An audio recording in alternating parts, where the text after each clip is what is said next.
presentation from the folks at Public Health at Horizon, some colleagues of mine to talk about the ParticipACTION Community Challenge. So Renee and Kayla, I'll invite you guys up to the podium, and the floor is yours, and then we'll have some time for questions at the end. And yeah, thanks.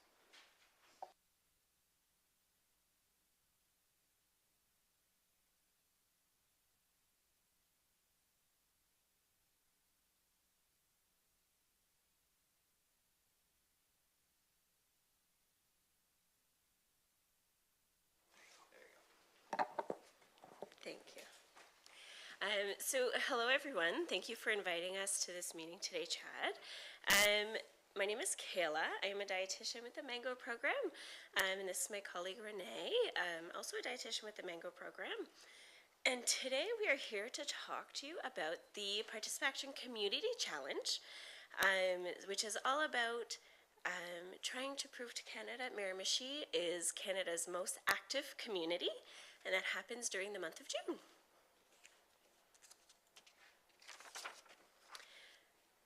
We have gathered a committee who is already working towards this, towards the ParticipACTION Community Challenge.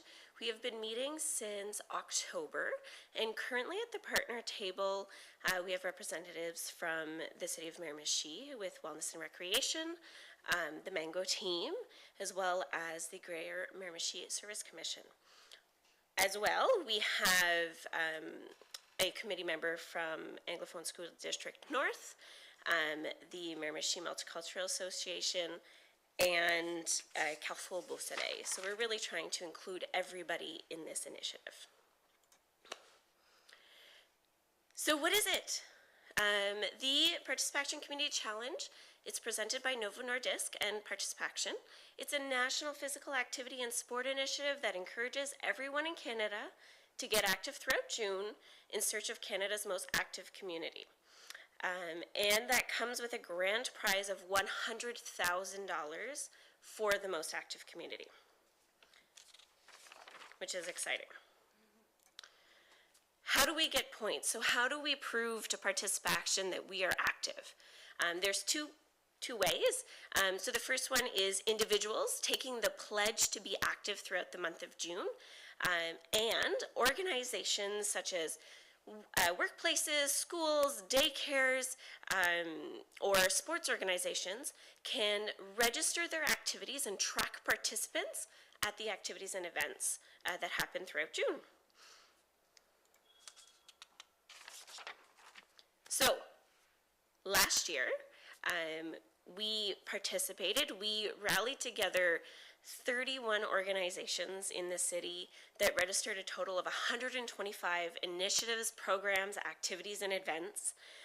Those activities and events were attended by a total of 19,510 participants, and we did have 165 individuals pledged. During the entire month of June, Miramichi was on the leaderboard for the country. So, and I believe the leaderboard was the top 20. So we did really well last year. I think this brings you to you. Yes. Thank you, Kayla. And so we just wanted to kind of show you a little bit like previous winners. So last year in 2024 was Hay River in the Northwest Territories that won the $100,000 prize.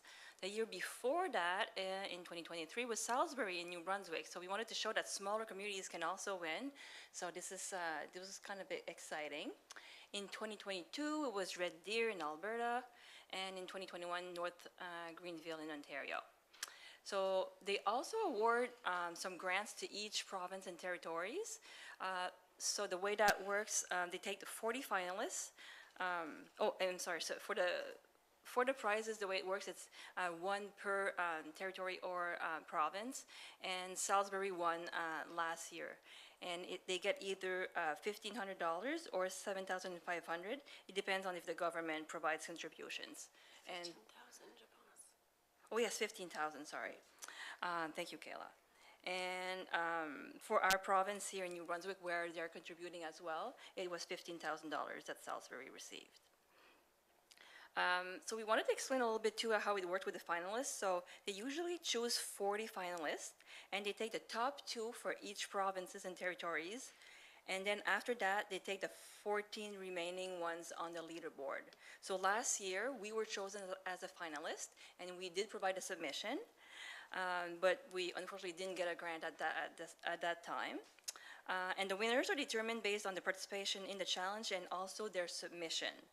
I think wanted to share also that the population of the community is factored in the final score. So Hay River's population is just under 3,000 people. So that kind of shows that smaller communities can also win.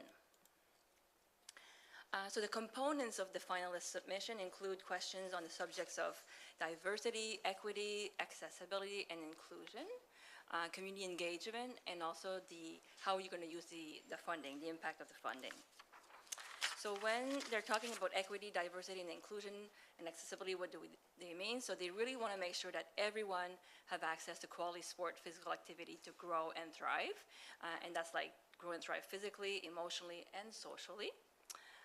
So ParticipACTION is looking for an organization that will be promoting or delivering sports and physical activity opportunities to equity-denied groups, in particular the Black, Indigenous, racialized, 2S LGBTQIA+, persons with disabilities, low-income populations, seniors, and our newcomers. And they also offer grants to reduce barriers to physical activity and sports. And those just happened last month, like the submission to the grants. And I think we should have an answer by April. Yeah. And those grants are really to kind of to reduce barriers and for equity denied groups. So we did partner with Holly at the city for one grant, and it is to mainly promote the launch event that we are planning for June 1st. And I know also that in our community here, the Miramichi Regional Multicultural Association did submit a grant for fishing. I think they want to introduce fishing to the newcomers. And the Rock and Run also applied for one. And if there's other ones, I'm not sure. So in the final submissions, as mentioned previously, like they will include questions on partnerships and community engagement, what was done during the month of June to reduce barriers to participation, and also how would the community use the prize money to increase participation to reduce challenges. So I guess the big question is how can we work together and how can the city support this initiative? So we have kind of had some discussions already with our members at our meetings, and some of the things that were brought up were Holly was mentioning that's going to be Easter hop coming up soon. So we were thinking that there could be promotion there, like a table for families to learn about it. And by then is the challenge is open. So The individual registration should be open by then. yeah, so individuals can register. And one thing that was really confusing, I think, last year for people is that for individuals, all that we're asking them is to go once on the website and sign the pledge, and then they're registered, and that's it. They don't have to track their physical activity like themselves and then kind of submit that. It's the organizations that do that. And by organization, it could be a school, a daycare, a sports team. So, and they register all the activities that they have and then how many participants are there. Another way that we're seeking for support is with social media support. On Facebook, Instagram, we're going to be posting some information, some promotion, and we would really appreciate if that could be shared. We would like to have some presence at the kickoff event for Sunday, June 1st. We have already Holly has booked the Golden Hawk for that day. So we're planning many activities for families, including jumping castles, using the Golden Hawk facilities like the pool to offer activities for families. And any time that the community can be, or that you're in the community and you can promote the event, that would also be very appreciated. And then the last point that we wanted to discuss before we finish is let's dream about how to invest the funds and mobilize the community, because we're really hoping to win the $100,000 this year. And so there's been a few ideas that have been thrown around, but we would love to hear if you have any other suggestions.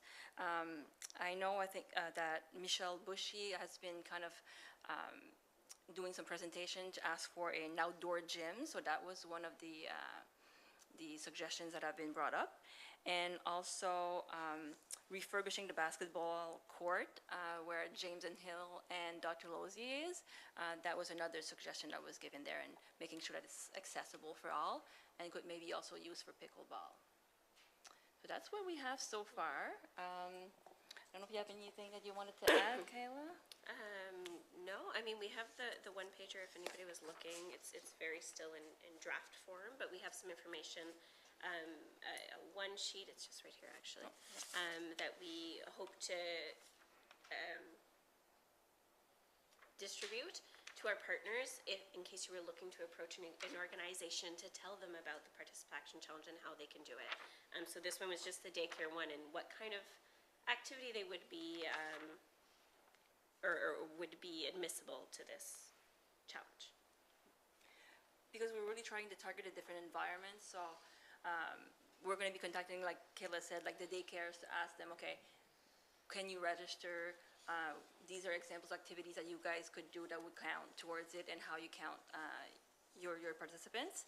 And we're also offering support if there's organizations that have a hard time or maybe less resources to track, like sports organizations. For an example, like the soccer association, they can count every practice, every game that they have, all the students that, or the youth that participate.